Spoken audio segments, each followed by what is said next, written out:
Okay. Good evening. And welcome to everyone who's joining us on the internet.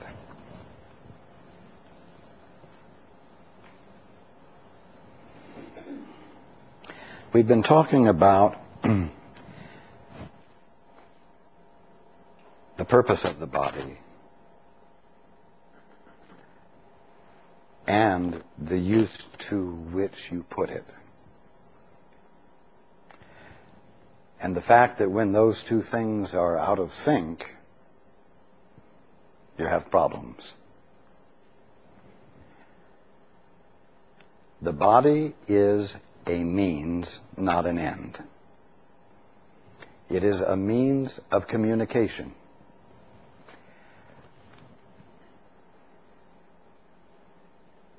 And the only worthy communication that you can engage in is the acknowledgement in another or in a thing of that which is divine about them.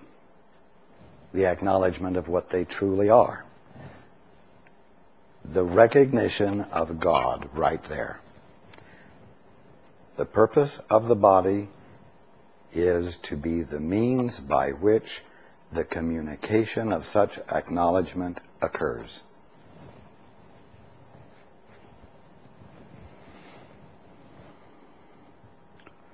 Now let's talk for a moment about body as an end.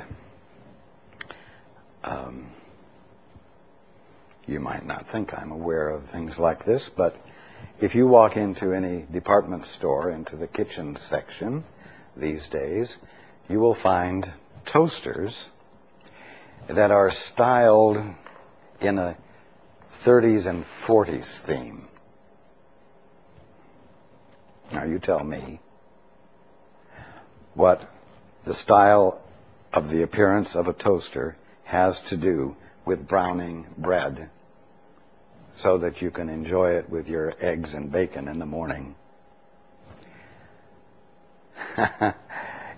It serves the purpose of being an end in itself, a decoration in your kitchen.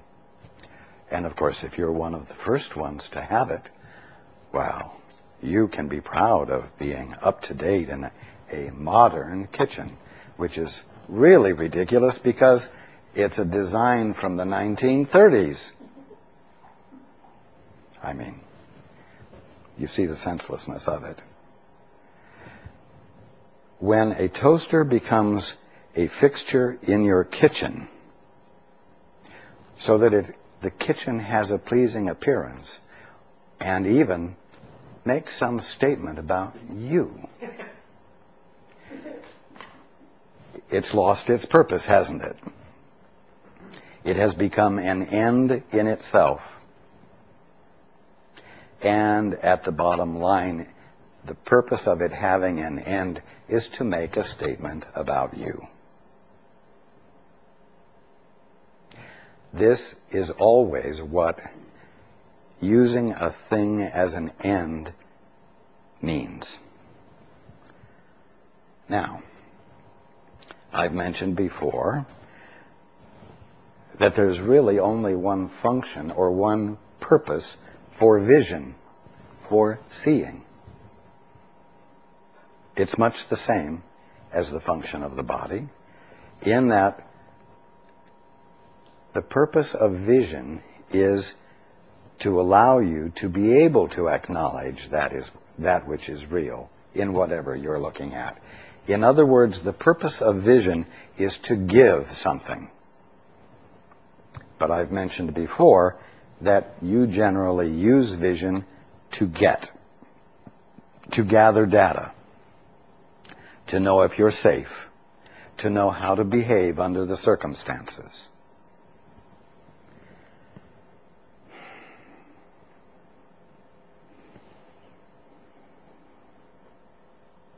And when you're doing that, you're not making the gift. When you're doing that, you are involved in self-consciousness. not other consciousness. Self-consciousness.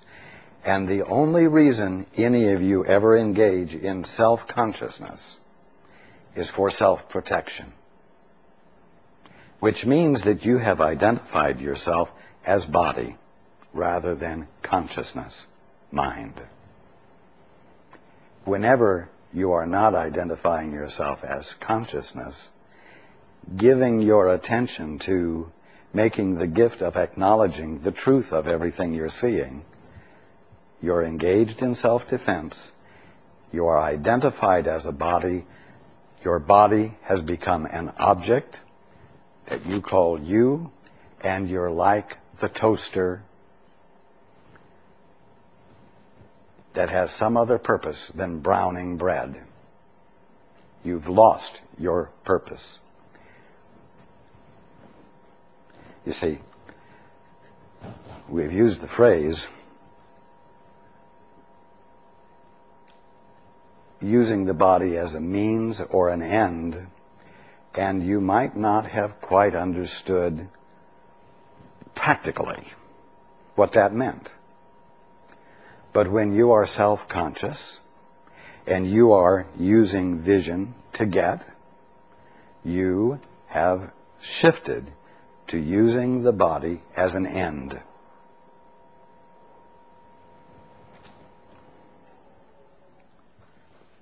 How is that?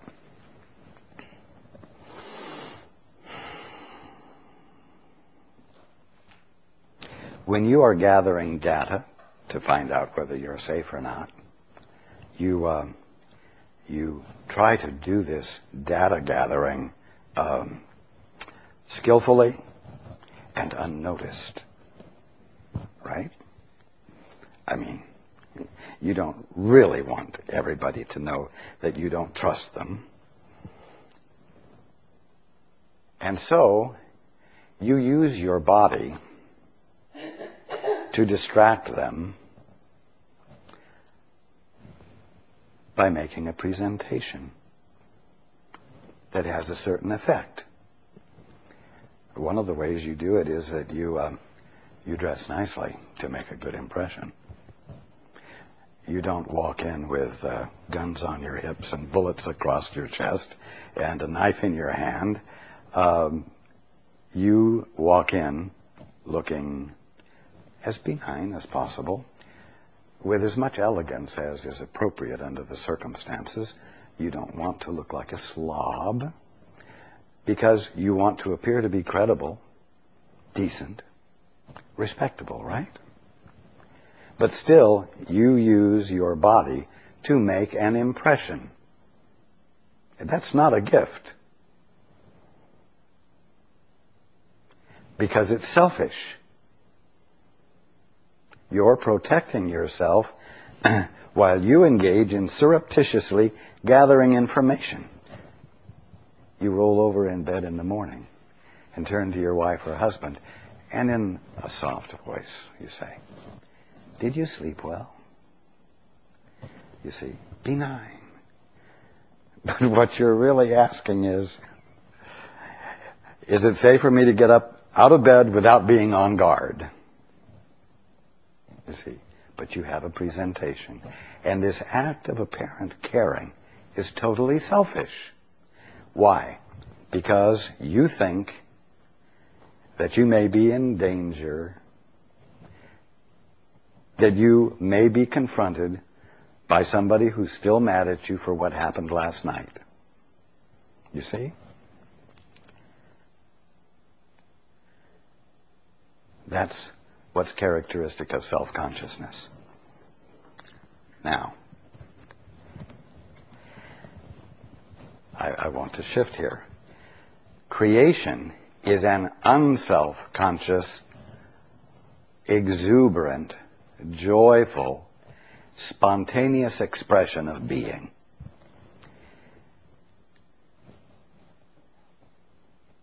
If something happens that tickles your funny bone and causes you to burst out laughing, you suddenly move into a state of total unself-consciousness. And if you want to find out what happened, how you behaved, you would have to go back to a videotape, some sort of picture that you could watch. You would have to find out what you were being after the fact, because you were in a state of unselfconscious self-expression.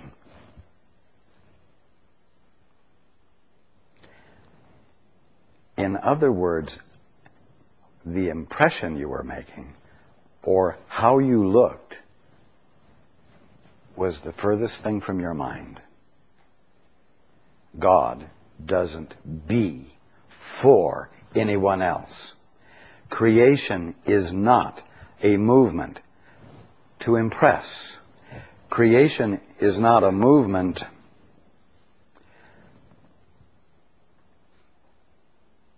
to create an impression. It is a spontaneous movement of exquisite perfection because, as we've been talking about, God is a singularity. Creation is that singularity rendered visible, recognizable, experienceable to the mind that moved, that was the act of creation.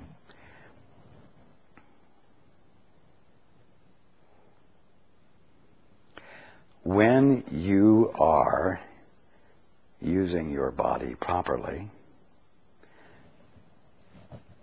you're not self-conscious. You're not into any level of conscious awareness of what kind of an impression you're making. You are engaged in the on-the-spot recognition of the presence of God moving in whatever you're looking at, whether it's a brother or a sister or a plant or a table or a leaf or a fingernail.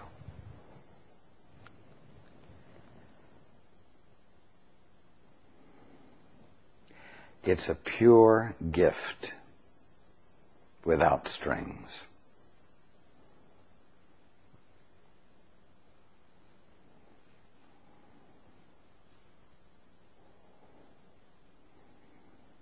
And you know what? You can bring that purity of being, you can bring that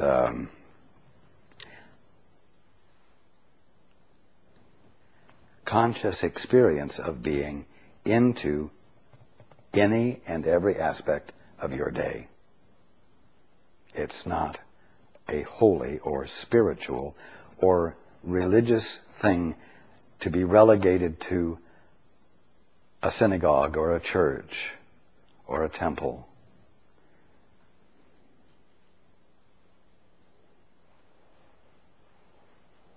So, we will continue, but at least now you have a better understanding of how it is that you can slip into using your body as an end rather than a means.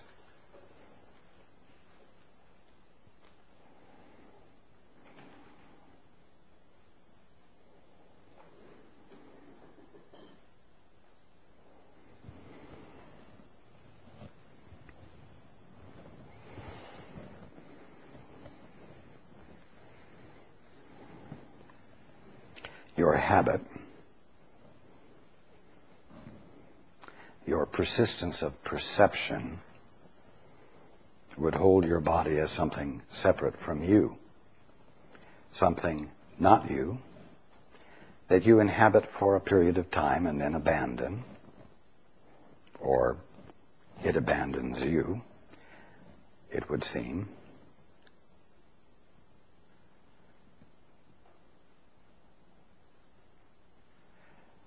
But this is not the truth. It is the visibility and tangibility of your individuality, which is God presencing Himself right where you are. And your body must be brought back into your recognition of yourself, just as the world must be brought back into your recognition of yourself.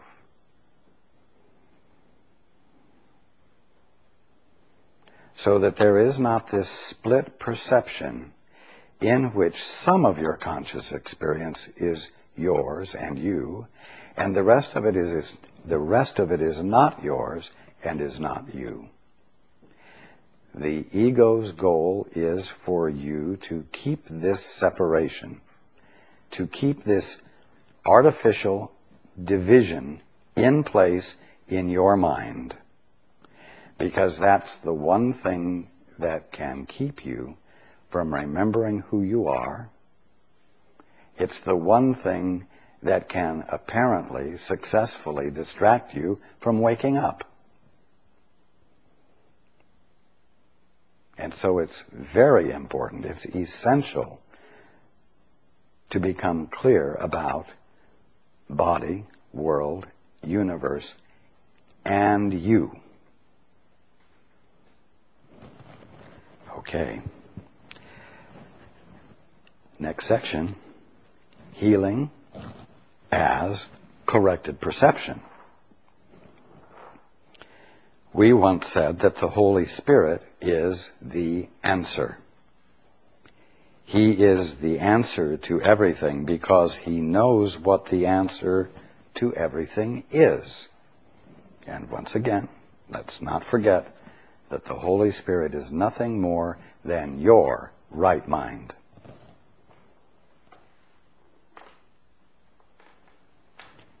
The ego does not know what a real question is, although it asks an endless number. Well, what would be a real question? A real question would be something that uncovers and undoes a misperception.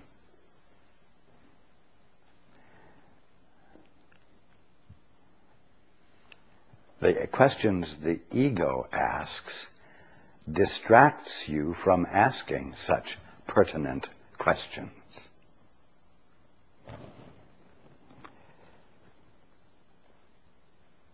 The ego does not know what a real question is, although it asks an endless number. Yet you can learn this as you learn to question the value of the ego. Well, there's a good question. One that will tend to undo the illusion or the misperception. You can learn this as you learn to question the value of the ego, and thus establish your ability to evaluate its questions.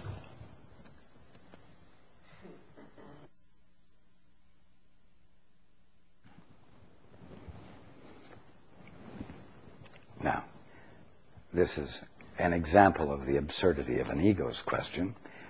Where does your lap go when you stand up? What is the sound of one hand clapping? They're questions that can't be answered.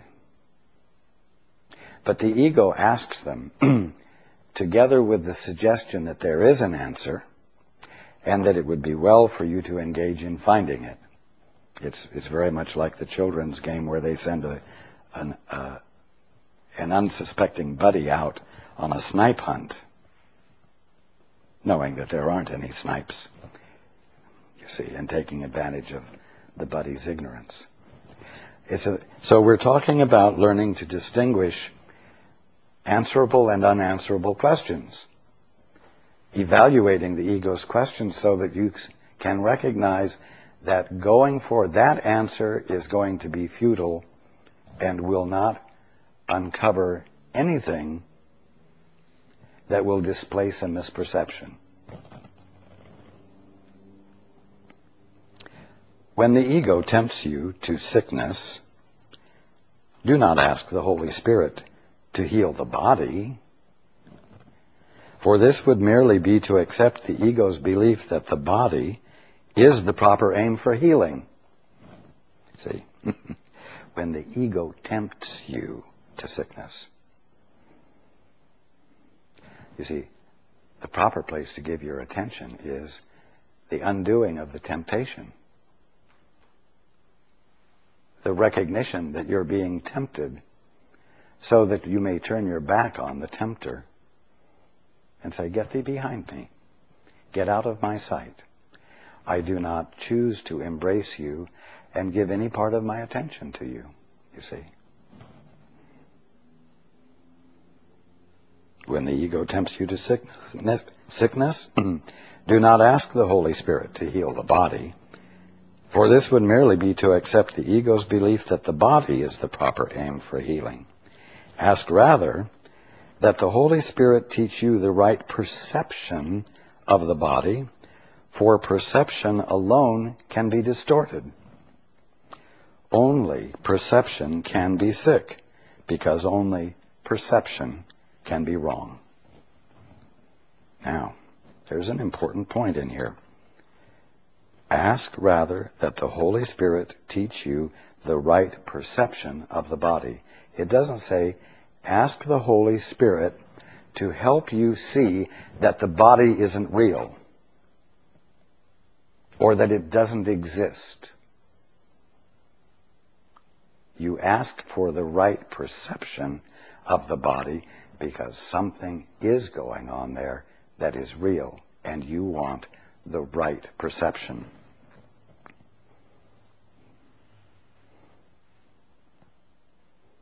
This next sentence is very important.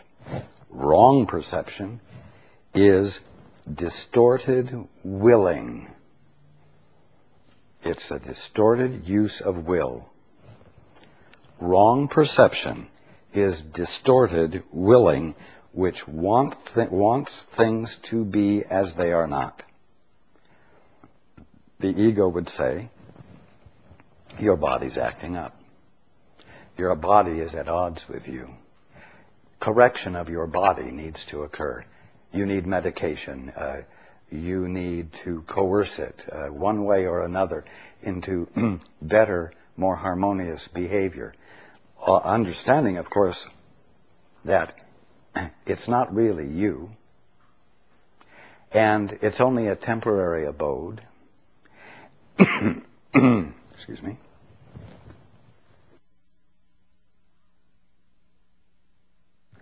And therefore doesn't really care about you, doesn't have your best interests at heart. So you need to coerce this that is perfectly willing to function at odds with you and not in your best interest. You need to finesse this enemy into better behavior. And all the time that this dialogue is going on, you are being tempted not to give your attention to the tempter and still his voice by withdrawing your attention from it. Your body cannot be at odds with you. It cannot be your enemy, your opponent, because its sole function is to identify the presence of your individuality perfectly. It is nothing less than your total ally. But the ego says that it is something that it is not, and wants you to deal with it on that basis. Now, the reality of everything is totally harmless, because total harmlessness is the condition of its reality.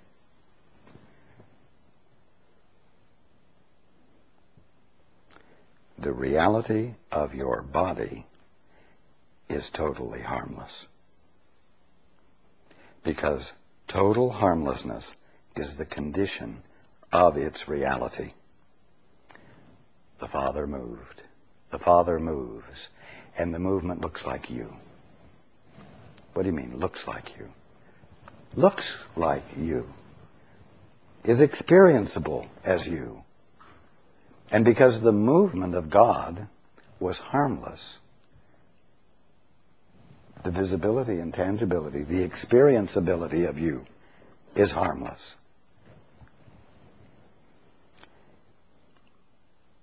Not only that,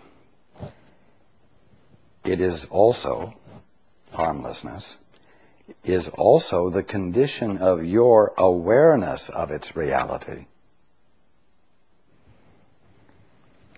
In other words, you don't really have a mind that is capable of being successfully split and therefore conflicted, that actually has the capacity to look at something and see something that isn't there. See something different from what's really there. It's important here. Not only is the Course bringing your attention to the fact that every aspect of creation is harmless, in spite of the apparent danger that you can see in it. Your mind is also harmless, not truly capable of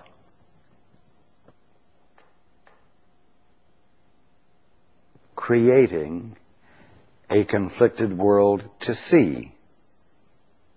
It may distort your perception, but it can't make God's creation actually be harmful. Your capacity to see the kingdom of heaven is intact. That's the point. Your capacity to see reality as it is speaks to the harmlessness of your mind. The fact that no matter how conflicted you seem to experience it, that is not its true state. That is an illusion as well. Do you see that what it's saying here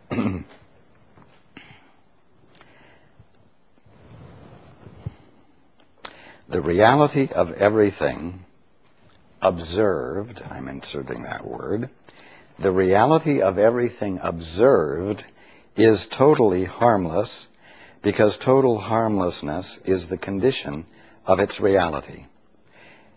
It is also the condition of the observer of its reality.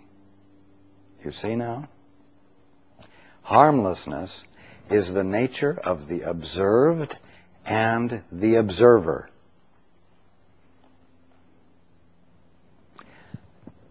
So don't be too proud of yourself if you are one of those who can quickly and easily recognize something is wrong.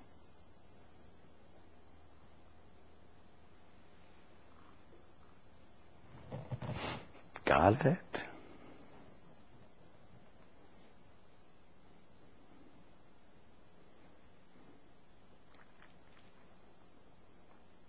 If you are going to fly in the face of the ego's suggestion that you do indeed live in a hostile and harmful environment, you are also going to have to challenge the idea that you actually have a capacity to recognize danger, a capacity to see evil,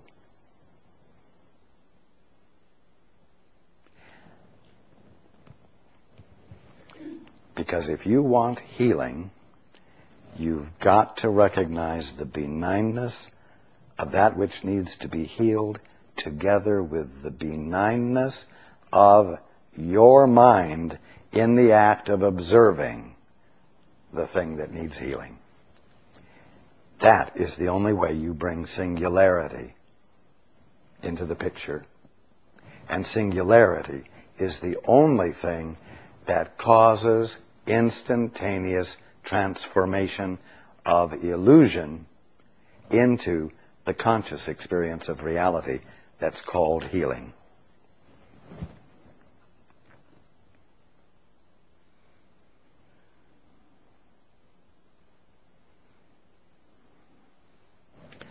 How on earth could you stand making a gift of acknowledging the truth of what you're seeing if you hold out for the right to not only see truth but error as well? If your mind is split, you're going to give the gift of a split mind. And so you'll say, there's a real something going on here called cancer. But I know that cancer isn't real. I know that cancer isn't ordained by God. And so I am going to give my attention to acknowledging what has to be the truth right there, and I'm going to thereby invalidate the seeming evidence of a lie there, of something untrue. But if you don't do that, and then as well correct the idea in your mind that you, because of your spiritual advancement, are able to see the difference between a real problem and the truth. And that's what gives you power to heal. You've got to get past that. Because you don't actually have a mind capable of seeing an illusion needing to be corrected. And as long as you claim that capacity to be able to clearly see truth and error, real error, that the truth can destroy, you haven't moved into an unconflicted state of mind in which you are being the spontaneous, uncalculated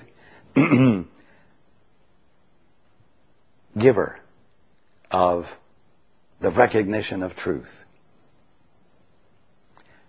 You will not have moved into singularity. If you're going to see the benignness, the harmlessness of the thing you're observing, you need to also claim the benignness of you as the observer.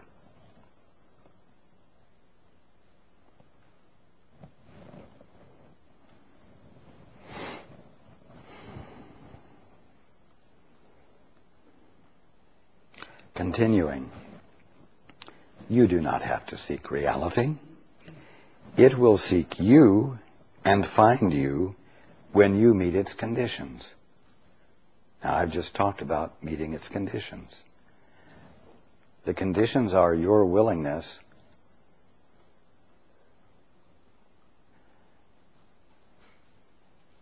to acknowledge and embrace the fact that the truth of you is that you are pure consciousness, which is benign because it's not divided, it's not split up into a capacity to see good and evil.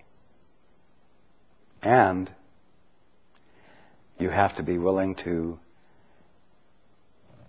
embrace the fact that no matter what out there seems to need to be healed, there still is only one thing going on there, and that is God presencing himself as creation. And that this creation is, in spite of the way it's perceived at the moment, utterly and awesomely perfect.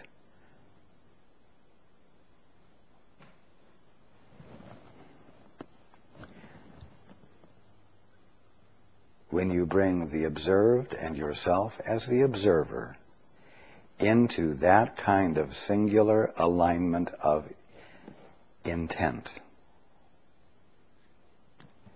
your will becomes identical with the Father's, and there is only one will present, and this constitutes singularity. In other words, don't mess around with the word singularity and wonder what it means. It means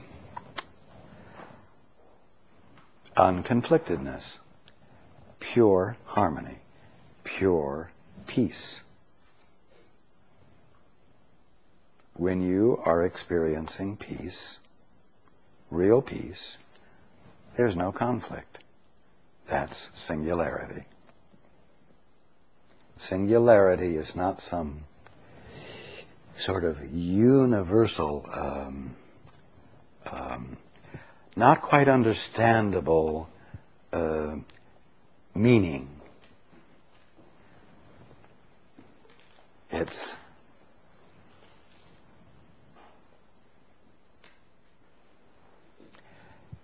an experience where nothing extraneous to it is present, like peace.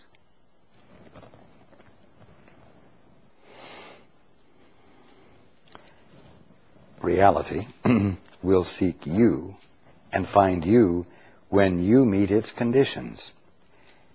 Its conditions are part of what it is. And this part only is up to you. The rest is of itself. Truth reveals itself. The moment you are presenting nothing to block its presentation of itself, and you get rid of the blocks to its experience,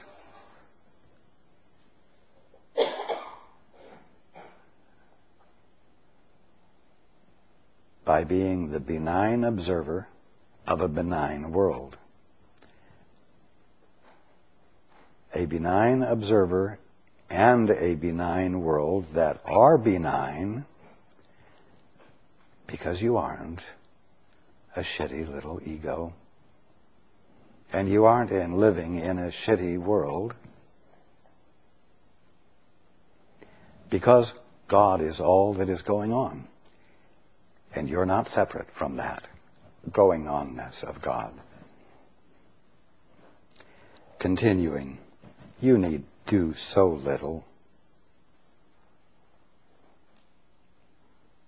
so much less is called for from you than you think.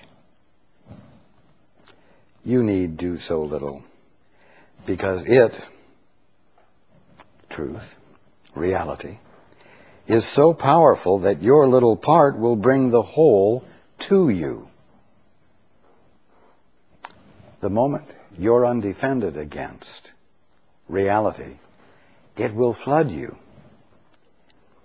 Accept then your little part and let the whole be yours.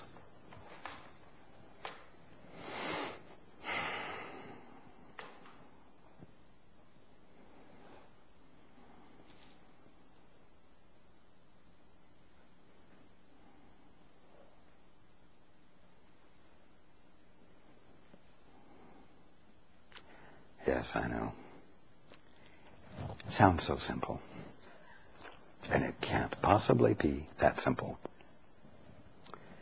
Let the whole be yours.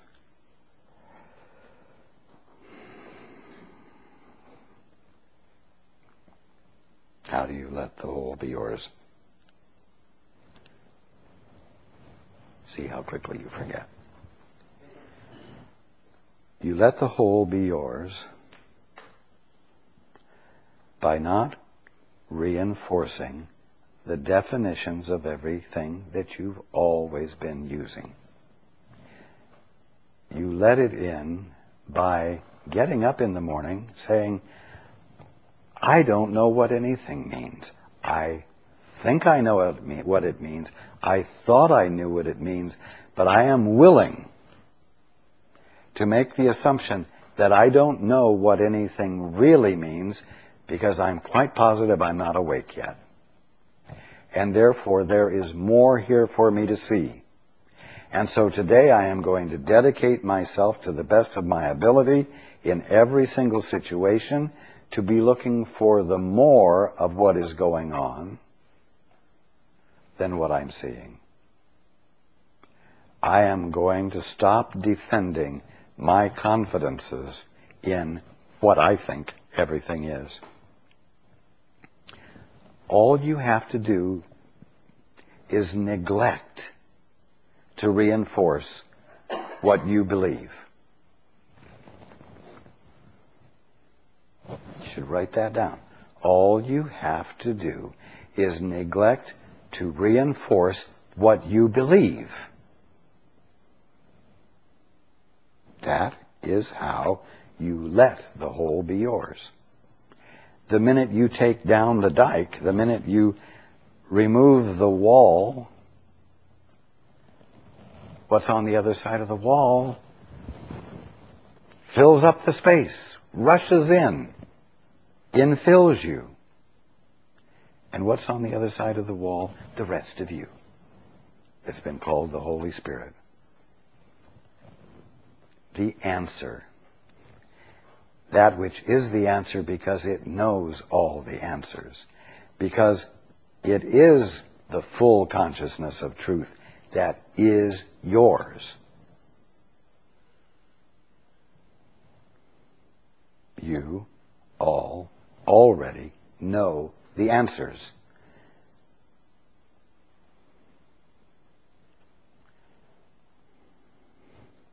You've just been playing around at what would it be like if I didn't know all the answers. I'm going to play being ignorant for a while and see what the experience is like. And so you block off all the rest of you that knows all the answers. Take this little tiny piece of the infinity of you, and you say, this is me, and only that which is inside that small area is what I know. And so there's so much that I don't know that it's going to be a pure adventure to discover it, you see.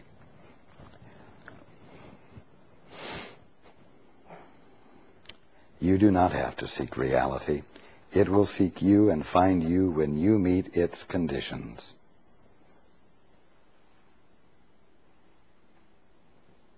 And this part only is up to you. The rest is of itself, reality. You need do so little because it is so powerful that your little part will bring the whole to you. Accept then your little part and let the whole be yours. Now, wholeness heals. Because it is of the mind. All forms of sickness, even unto death, are physical expressions of what? Surprise, surprise. The fear of awakening. Don't shake your head.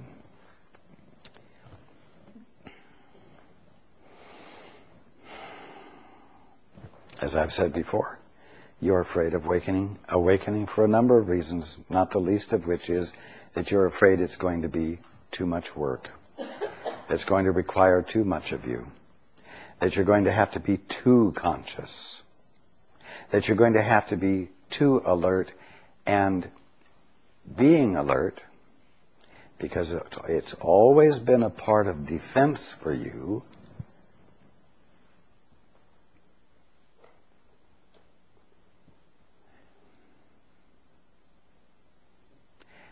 has not been something you've been able to recognize as so absolutely natural to you that you rest in alertness.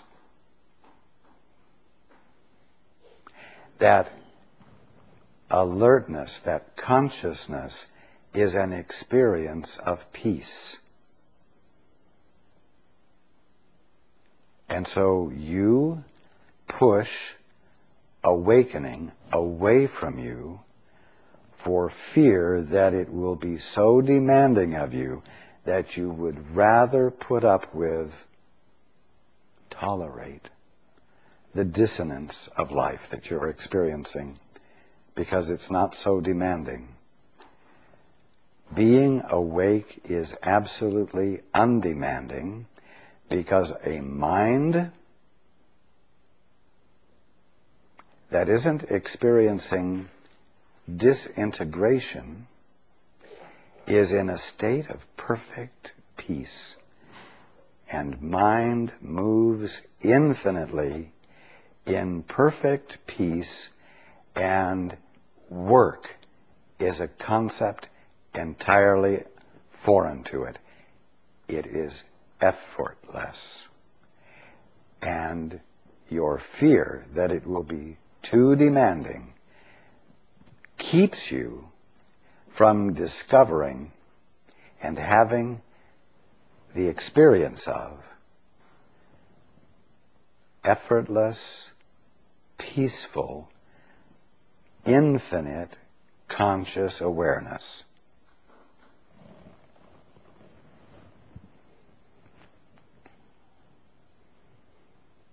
Again, all forms of sickness, even the one that seems most impossible to deal with, death, are physical expressions of the fear of awakening. They are attempts to reinforce unconsciousness out of fear of what? Consciousness. Again, because you do not realize that the experience of consciousness is an experience of rest.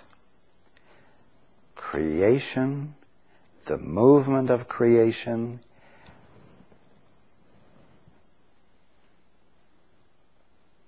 occurs in the context of effortlessness. Therefore, rest. This is a pathetic way of trying not to know, by rendering the faculties for knowing ineffectual. Rest in peace is a blessing for the living, not the dead, because rest comes from waking, not from sleeping. Sleep is withdrawing. Waking is joining, making one. Dreams are illusions of joining, like the crazy dream that you have woken up and you're getting ready for work while you're still sound asleep in bed. Dreams are illusions of joining. Dreams are illusions of doing anything. But dreams are specifically illusions of joining, taking on the ego's distortions about what joining means if you are sleeping under its guidance. Well, joining while you're sleeping under the ego's guidance amounts to data gathering.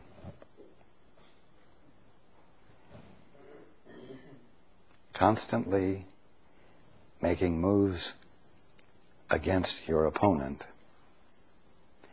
Maybe even making moves against your opponent that are so close to being for your opponent that your opponent doesn't realize that you're really seeing him as an antagonist. You see.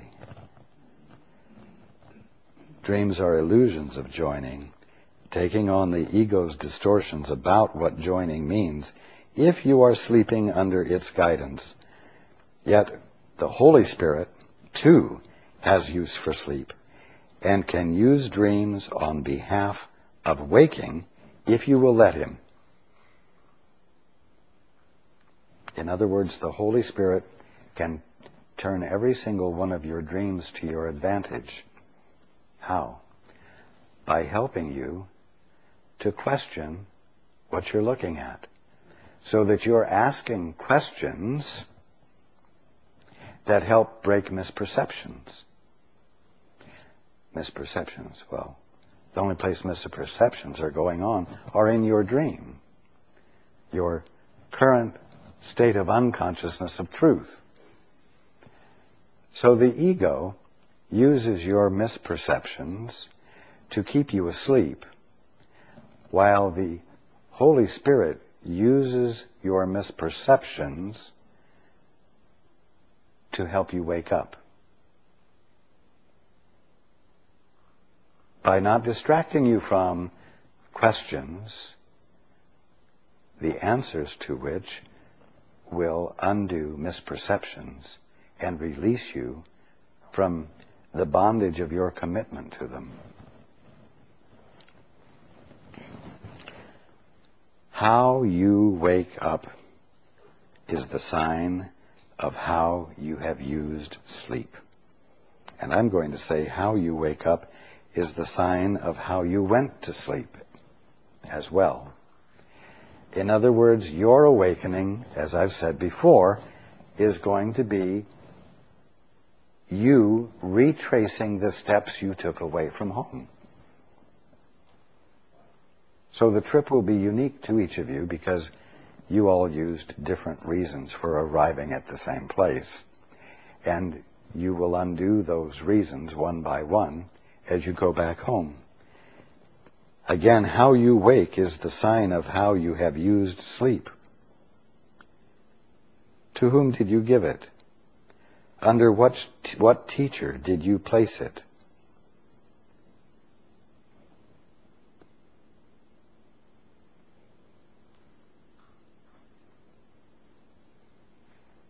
Doesn't make sense. Let me ask it this way to help clarify for you. Who are you giving your dreams to now? Who are you giving your sleep time to now? Are you giving it to the Holy Spirit? To the best of your ability, aren't you taking your experience and turning it over to the Holy Spirit and asking the Holy Spirit, what's the truth here? So now you are giving your sleep experience and your dreams to the Holy Spirit, asking for clarification. But until you did that, you were giving it to the other teacher. And of course, the other teacher kept telling you to push the snooze button. You see, stay asleep a little bit longer. Stay asleep a little bit longer.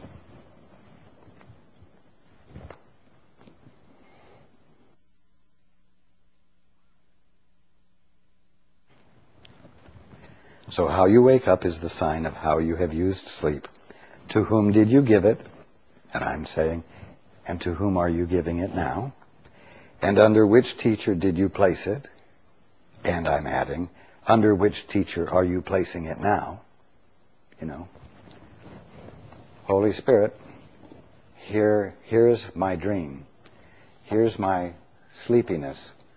Help me see the truth. Which teacher are you giving it to now?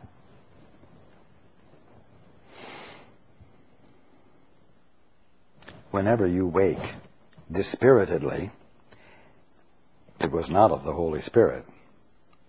Only when you awaken joyously have you utilized sleep according to the Holy Spirit's purpose.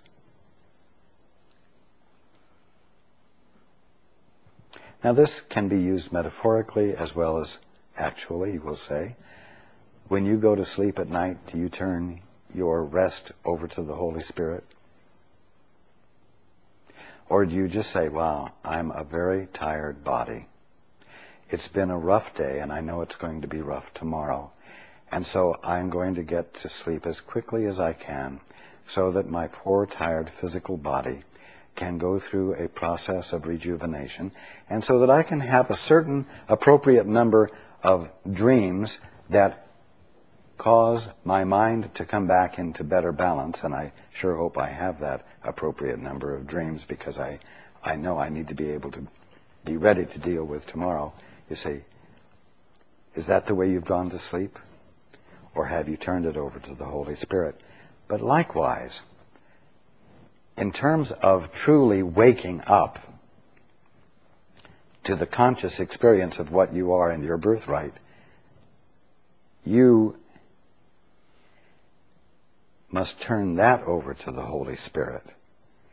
And inevitably, your awakening, even if it seems to be in little increments, will be invariably an experience of joy, not one of dispiritedness.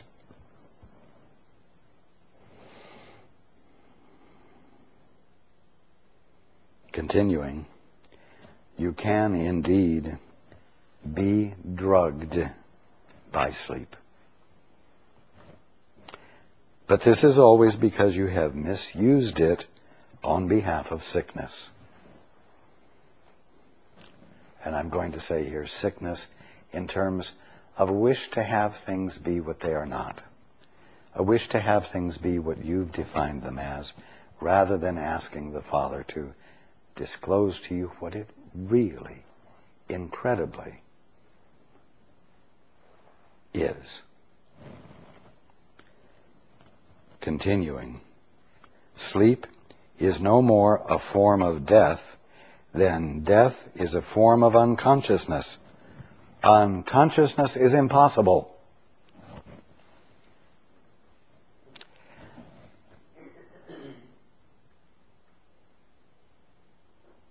It's impossible for you to become less than what you divinely are. It's impossible for you to become less than what God is being right there where you are right now. It's impossible.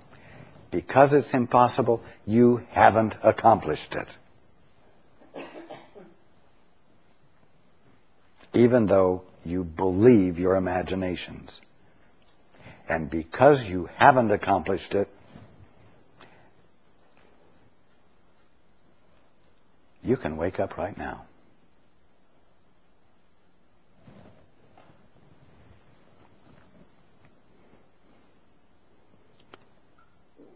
You can rest in peace only because you are awake.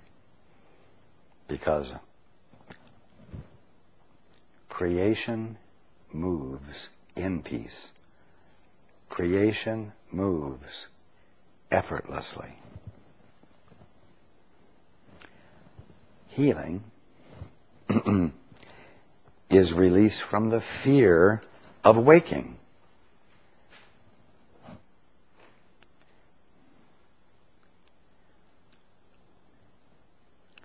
Help me, Father, to no longer be afraid of waking up. Help me be willing to risk the chance that the experience of being awake will be an absence of personal demand on me to keep everything together and to keep my mind in such perfect order that nothing bad can happen to me in an infinite world that I can't be positively assured is benign, you see. Help me see that that's not what I'm faced with. Help me risk the chance that if I abandon my control, that if I abandon my need to be in charge, I will experience being inseparable from the movement of creation, and that it will be an experience of pure effortlessness, while being more conscious than I ever remember having been.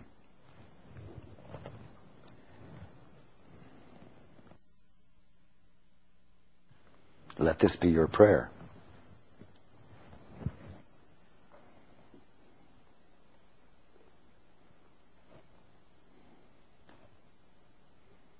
Healing is release from the fear of waking and the substitution of the will to wake. The will to wake, see, is really simple. The will to wake isn't some sort of will you've got to screw up the courage to express.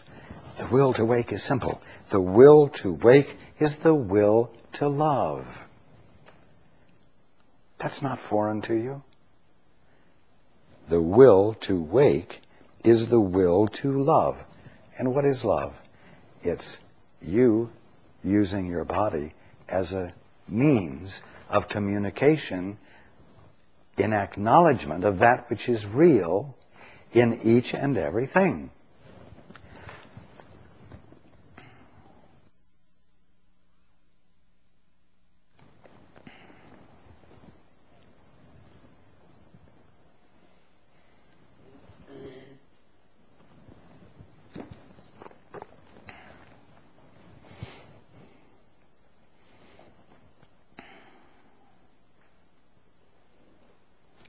Again, the will to wake is the will to love, since all healing involves replacing fear with love.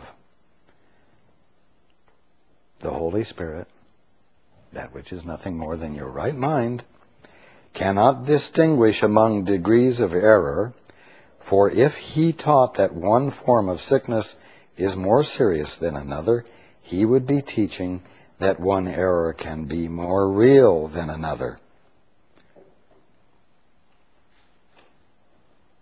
His function, your function, is to distinguish only between the false and true. What? Replacing the false with the true. You don't just see it, the difference. You see it, and because you see it, the false gets replaced by what is true. What are you doing when that happens?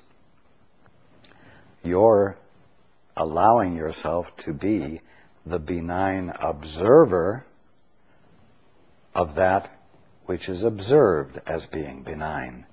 And we've brought the singularity into place, where you're recognizing the harmlessness of your world together with the recognition that you, the observer, are engaging in harmlessness by not seeing in a conflicted manner.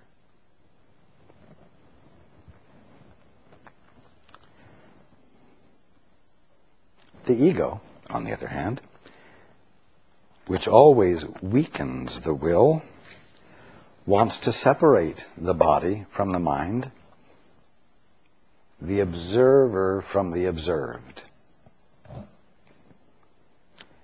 This is an attempt to destroy it. Yet the ego actually believes that it is protecting it.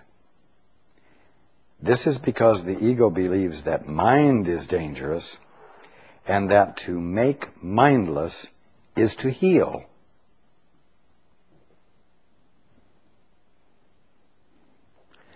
You could say to make unconscious is to heal.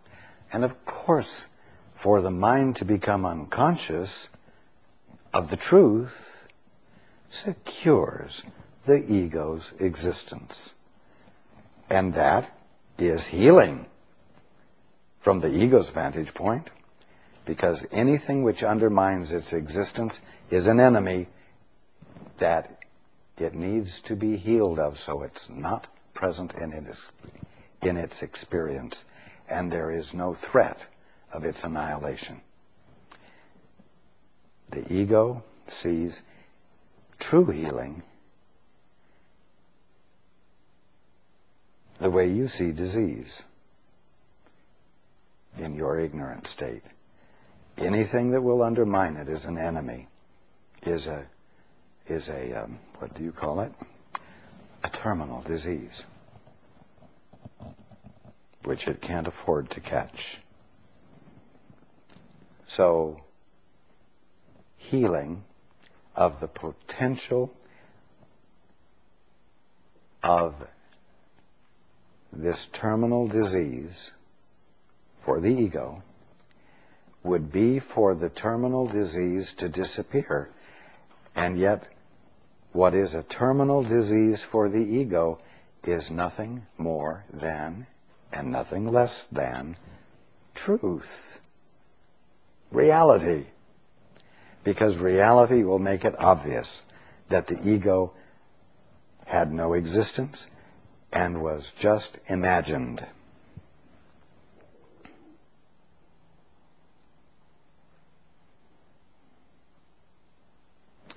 Continuing, but to make mindless, or to render unconscious, is impossible, since it would mean to make nothing out of what God created.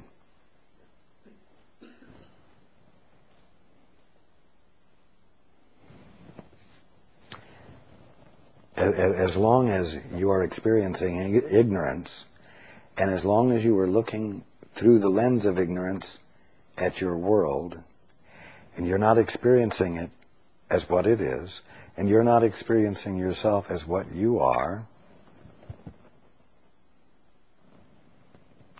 Isn't this making nothing out of what God created? Because, why? There's no gift occurring.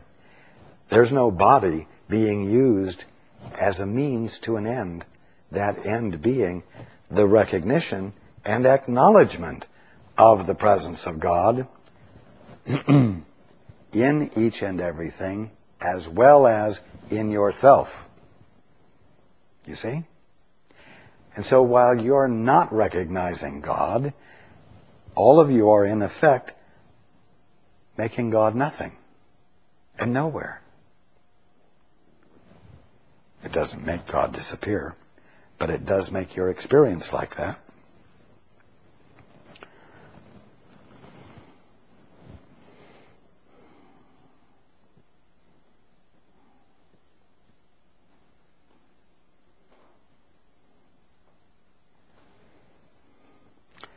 Now, if you can't make nothing out of God,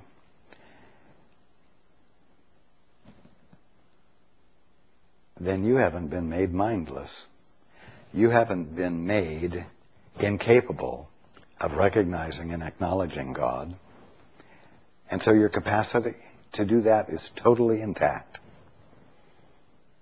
And you need to know that so that you can be curious to know how to reinstate it as your conscious experience by asking, Holy Spirit, God, how do I renew my birthright of being able to see reality as it is right now? See, that's one of those questions that the ego will not direct you to ask. And it's one of the questions that will, when the answer is heard,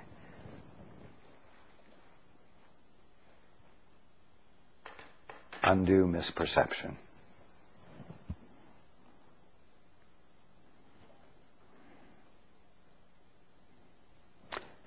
Continuing, the ego despises weakness, even though it makes every effort to induce it. The ego wants only what it hates. To the ego, this is perfectly sensible. Believing in the power of attack, the ego wants attack.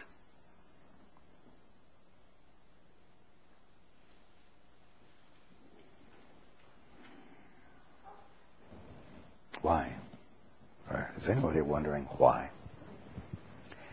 Why? Because it thrives on the hit of believing that it can succeed through attack in overcoming the consciousness of God that would remind you of who you are, so that it, the ego, through your faith and commitment in it, may become enthroned as the equal of God, because it has succeeded in causing you to forget God. And that's it in a nutshell.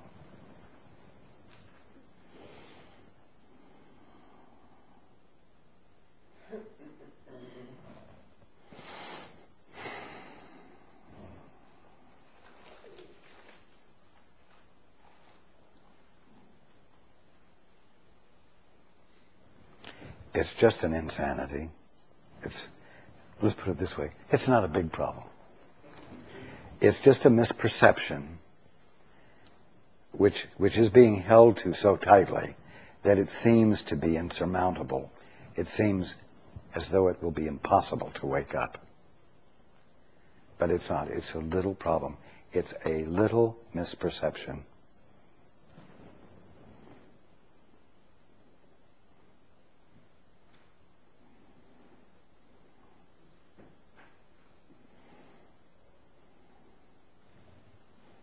It sounds terrible.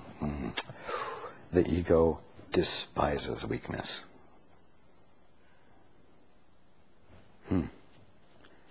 Wonder where it got the substance to feel and despise something.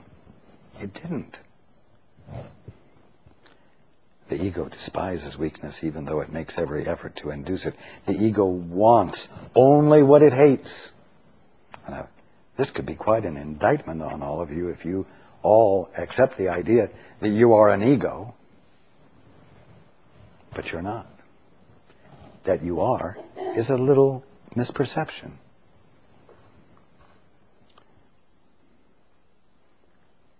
Believing in the power of attack, the ego wants attack.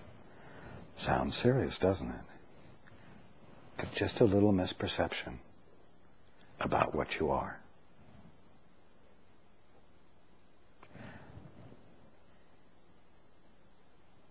There is no ego that has a capacity to desire anything or want anything. The ego is an imaginative collection of thoughts draped around a Christ.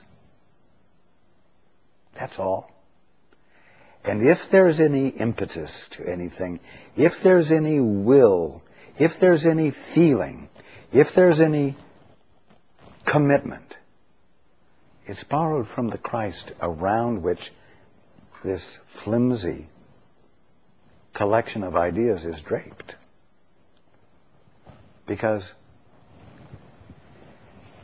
you put on your ego garment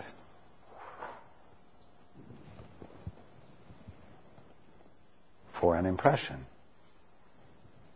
like the modern 1940s toaster that will make your kitchen look so good. You see? So just remember, you are the Christ right now, wearing a garment that you are tempted to believe and be committed to, but the garment is nothing but a collection of spurious ideas that express no intelligence whatsoever. But you are quite capable of believing unintelligent things.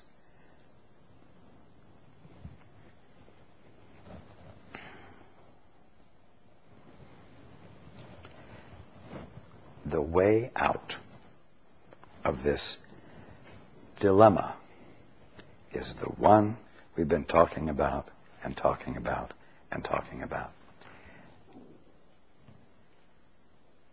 Have an object of your affection. Find anything. Find as many things. Find everything, if you can, in your experience, worthy of an inquisitiveness on your part. An inquisitiveness to see the more that is real right there than what you're seeing. Because somewhere you heard that there's a God. And that this God is all in all. And that everything that is occurring is the reality of the movement of Him, His mind, including you. And you want the clearer experience of you as well as your world.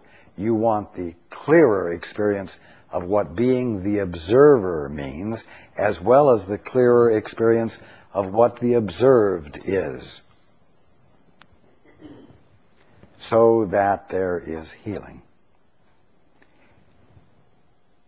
You ask for that, so that in the influx of the inspiration of truth that comes because you asked for it, you will be ready to spontaneously give the acknowledgement of that to that which you're observing.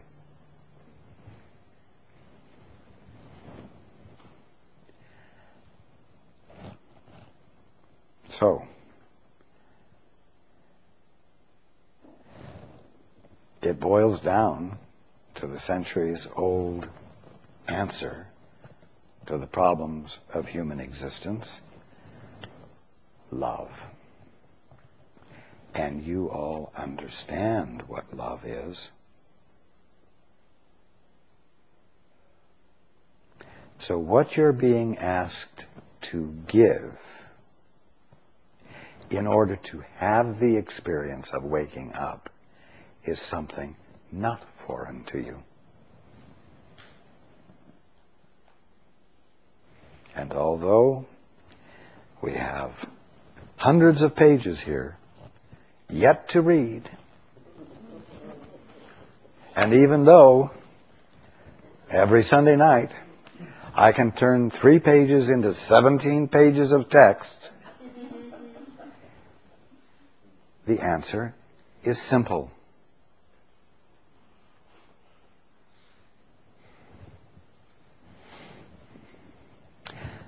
And we will continue as long as we need to in discovering the simplicity of it so that you allow it to happen.